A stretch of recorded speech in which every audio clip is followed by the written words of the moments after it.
첫 멋지게 핀 4월 중순, 치매 발병 후 2년이 되어가는 아내, 나초일과 함께 충북 보은 일대를 찾았습니다. 이날 투어에 나선 이들은 해군의 병대 사관 후보생 65차 동기와 배우자들입니다. 구성은 커플 9과 싱글 8의 26입니다. 이곳은 2006년 10월에 개관한 오장환 문학관으로 참가자들이 앉아있는 곳은 복원된 그의 생가입니다. 그의 대표적 시로 알려진 나의 노래 10위를 새긴 이는 충북에 거주하는 민중예술가로 목판화가인 이철수님입니다. 오장환이가 누구야? 집사람. 네, 안녕하세요. 통성명을 잘 못하니까. 그래가지고 오장환이 누구지를 몰라가지고.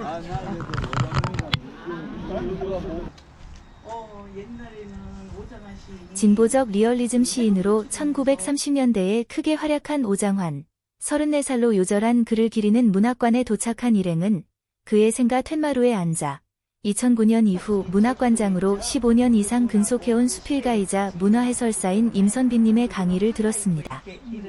이날 참가한 70대 초반의 동기들 중 다수는 오장환 시인에 대한 사전 정보가 없거나 약했을 것으로 짐작됩니다.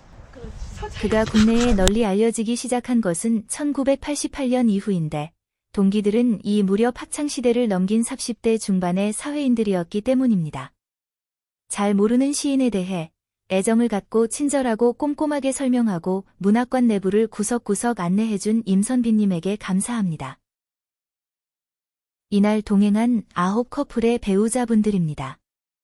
이동하는 동안 정신연령이 낮아진 나초일을 배려해준 8분에게 깊이 감사합니다. 나초일의 영상 속 표정이 각별하네요. 나초일 호칭은 아내를 2년여 돌보면서 그녀의 언행이 나이든 초등 1년 같은 모습을 보여주는 듯 해 붙여본 것입니다. 널리 양해해 주시길 빕니다. 안녕하세요. 이렇게 여러분들 만나게 돼서 반갑습니다.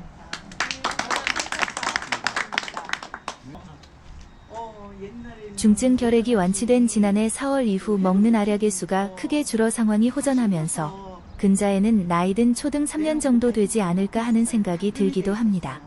그래서 88년부터 국내 120여 개 문학관 중 멋진 곳의 하나로 거론되는 이곳은 오장환 씨 연구로 박사학위를 취득한 도종환 전 장관의 각별한 지원이 있었던 것으로 알려져 있습니다. 접시꽃 당신의 시인인 그는 삼선의 국회의원과 문체부 장관을 지내면서 보은군이 건립한 이 문학관과 관련 문화재 행사를 크게 지원했다고 합니다. 올해 69세인 그는 지금도 문학관의 명예관장으로 있는 듯 합니다. 나초일은 둘러보는 곳이 어떤 곳인지 별반 관심이 없어 보입니다. 그저 서방님이 무얼 하나 지켜보며 멀리 떨어지지 않으려고 내심 신경을 곤두세우고 있습니다. 근자에는 여행 가자는 제안에 짜증을 덜 내고 함께 이동하는 이들과 어울리는 듯한 모습을 보이는 등 전과 꽤 달라진 모습을 보여 돌보는 입장에서 기쁘기 그지 없습니다. 일제강점기에 활동한 시인 오장환, 사업가 오당 선영홍, 선정훈 부자의 흔적이 남아있는 곳을 둘러봅니다. 이 시기 다수가 시류에 휩쓸려 친일하기 십상인데 이들의 작품 활동과 언행은 친일과는 다소 거리가 있는 듯해 인상에 남았습니다.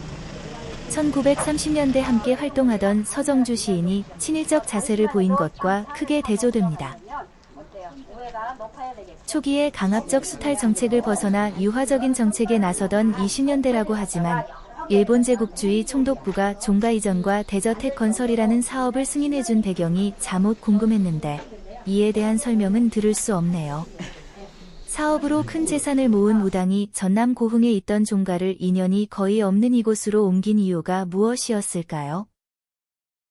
개인적으로는 아들 선정훈이 1926년 관선정 서숙을 세워 젊은 이들에게 무료로 가르쳐 임창순 등 한문학 인재를 길러낸 부분이 인상에 남았습니다.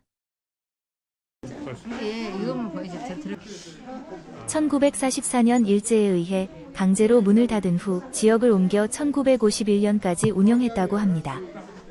한국전쟁 때 불에 탄 관선정은 지금까지 복원되지 않고 있으며 행랑채에 들어선 선방이 고시원으로 탈바꿈해 젊은 학도들의 꿈과 등용을 후원해주고 있습니다. 또 치고 그 안쪽에 가리개당 또 그 분간하는 담 이렇게 그런- 세 종류의 담이 있죠. 그런 담들이 일반적이었다. 일반적이었다가 아니라 보통 일반적으로 했을 때는 그 이렇게 안채와 바깥채가 떨어져 있는 게 아니고요. 한 공간 안에 그렇잖아요. 있죠. 예, 공간 안에 오죽헌 있으면서 뭐 이런 데 가보면. 가리개 담으로 되어 있죠. 근데 이런 집들은 뭐냐면 19세기, 18세기 여기는 20세기 초에 진 집이죠. 그래서 그 역사 어느 때인지 보시면 그게 좀 또 이해가 제법 되죠. 규모가 있는 가게인데 테이블에 4씩 앉도록 배식하니 옆자리 사람을 신경 쓰느라 허리와 등 어깨와 팔을 자유롭게 움직이기 힘들었습니다. 맛과 분위기도 좋지만 편한 자세로 식사할 수 있어야 하지 않을까요? 움츠린 자세 때문인지 먹은 음식이 제대로 내려갔는지 걱정되어 더부룩한 기분이 한동안 지속하였습니다. 그럼 급비 안 되나?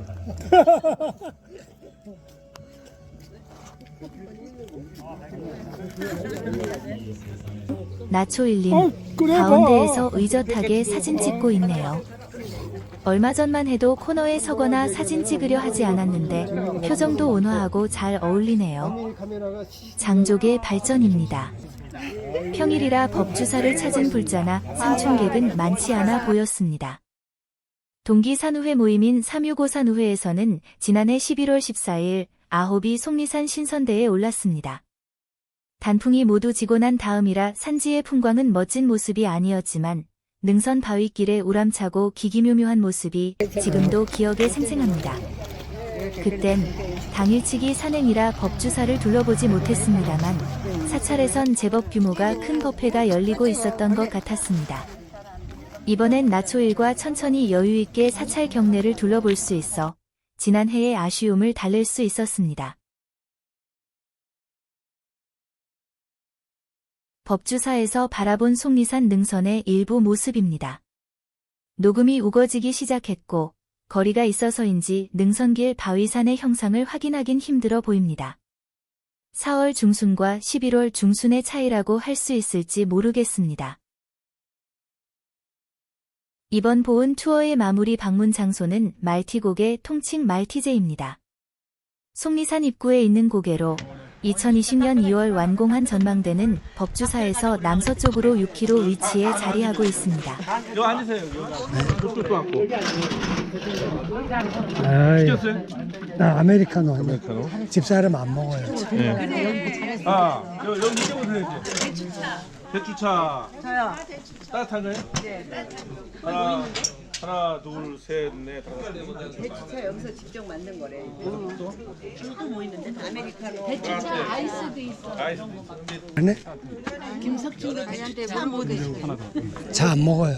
안게 물어본 거야 다시 어떤 거 낫겠어 대추차 라떼 거의 안 먹어요.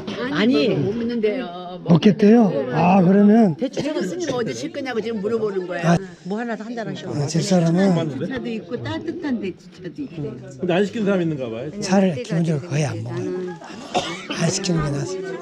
안 남자 먹어요. 3명이 안 시켰어. 집에서 커피도 안 먹고 아무것도 안 먹어요. 그래서 대추차는 대추 찾아. 안 먹어요? 안 먹어 혹시나 나중에 맛있게 먹으면 좀 달라고 그러면 한 모금만 주셔요. 그거야 뭐 해발 약 430m에 위치하는 전망대 아래로 12구비의 꼬부랑 고개길이 보이는데 표고차는 160m입니다. 오랫동안 법주사 통로 역할을 해오던 이 길과 고개는 2004년 속리산 터널이 개통하면서 말티제 백두대간 속리산 관문으로 더 알려져 있습니다. 투어 참가자들은 이곳에서 대추차와 커피 등을 마시고 전망대에 올라 서쪽 꼬부랑구비길을 오르내리는 차량들의 모습을 지켜보았습니다. 주변 모습을 담느라 당시에는 눈치채지 못했는데 뒤늦게 영상을 보니 챙겨주지 않는 서방님이 원망스러웠을까요? 뭘 해야 하나, 어디로 가야 하나 하며 입술을 깨물며 난망해하는 나초일의 모습이 생생히 잡혀있네요. 전날보다 미세먼지가 줄었다고 하지만 저 멀리 보이는 산능선의 모습이 탁한 공기에 가려 희뿌해 보여 아쉬움이 남았습니다. 배움이 많았던 봄나들이 행사를 마무리하고 4시 조금 넘어 귀경길에 나섰습니다. 중부와 남부권에서 합류한 넷과는 오장환 문학관에서 헤어졌습니다. 22은 7시 반경 사당역 인근 명동 칼국수에서 푸짐하게 배를 채웠습니다. 행사를 기획한 동기회 회장단, 동행한 동기와 배우자분들, 멋진 사진을 찍어준 박민 동기에게 감사합니다. 무탈하게 행사를 마친 나초 일과는 엄지척하며 자축하였습니다. 고마웠습니다.